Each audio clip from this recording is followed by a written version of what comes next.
A special report tonight. Last month, the chair of the Kentucky Opioid-Abatement-Commission, well, he stepped down from the role. Bryan-Hubbard had been the chair since 2022 and was appointed by then Attorney General Daniel Cameron to lead the board. Yeah, but after a disagreement with the current Attorney General, Russell Coleman, over wanting to legalize the psychedelic drug ibogaine, Hubbard resigned.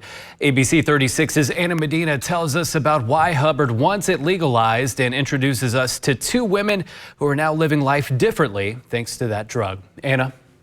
In 2020, 81% of overdose deaths in Kentucky involved opioids, an epidemic that isn't getting better here in the Bluegrass. Bryan-Hubbard, who stepped down last month from his position as chair, says he wants the state to consider ibogaine as a solution.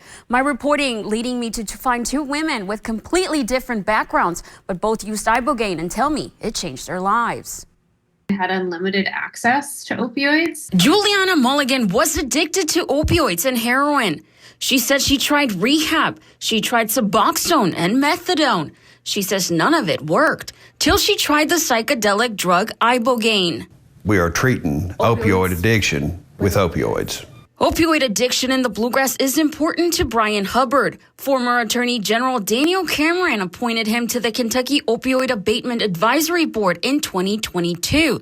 The board putting millions towards ending opioid addiction. We would look at putting $42 million toward this research over the course of 6 years.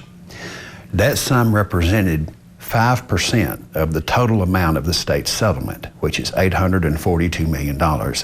When Hubbard was on the board, 2.7 million people ages 12 or over struggled with opioid use disorder. He says those struggling have only two choices. One is quitting cold turkey. The other. The second model is medically assisted treatment, and those come in the form of methadone and a substance called buprenorphine, otherwise known as Suboxone.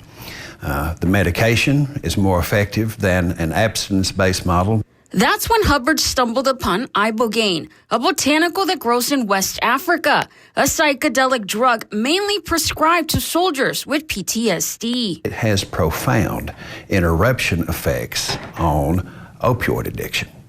Hubbard wants ibogaine approved so it can be used in opioid treatment. But in order to do that, the new Attorney General, Russell Coleman, has to sign off on it. As Attorney General, it is his prerogative to decide what the Commission's priorities would be.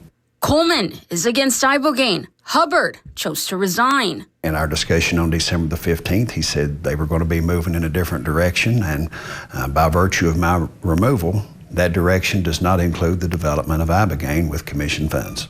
Hubbard says Coleman is unaware of the positive effects the drug can have. And so my hope is that any research projects with ibogaine be with the goal to create a generic available medicine. Like for Juliana Mulligan and Jessica Blackburn.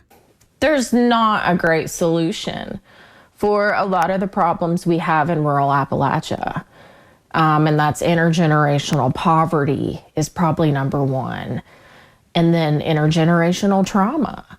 Blackburn says her family pushed for her to take ibogaine. I took it one time. And then I did have a relapse, and I took it another time. And it was, very similar experiences both times. Both women proving Hubbard's point that those struggling with opioid addiction need to have options where these kinds of patients would be medically treated. This is not a recreational substance. It is not to be used in any way that is cavalier or reckless. All help fight what looks to be an unending 28-year epidemic. It requires close, careful clinical administration in a medical setting in order to mitigate those risks. Now, Hubbard adding that while the project may be dead here in Kentucky, the state was one of the first to introduce those struggling with the potential alternative. For ABC 36, I'm Anna Medina.